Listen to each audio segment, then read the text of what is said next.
నమస్తే friends, please subscribe my channel Swapna vlogs. ఈరోజు Sunday బుక్లో ఇలాగ నేను చూసాను.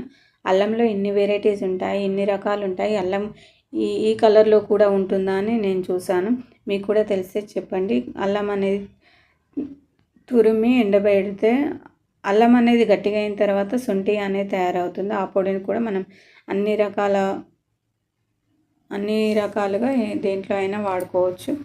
తర్వాత టాబ్లెట్స్, టానిక్స్, లాలీపాప్స్, ట్యాబ్లెట్స్, ఇంకా అల్లం మురబ్బ, ఇలా ఎన్నో రకాలుగా మనకు బయట కనిపిస్తున్నాయి. అల్లం అనేది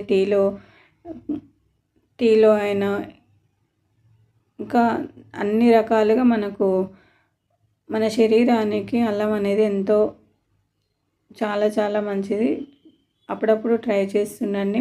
వీలైతే కుదిరితే రోజు వాడండి.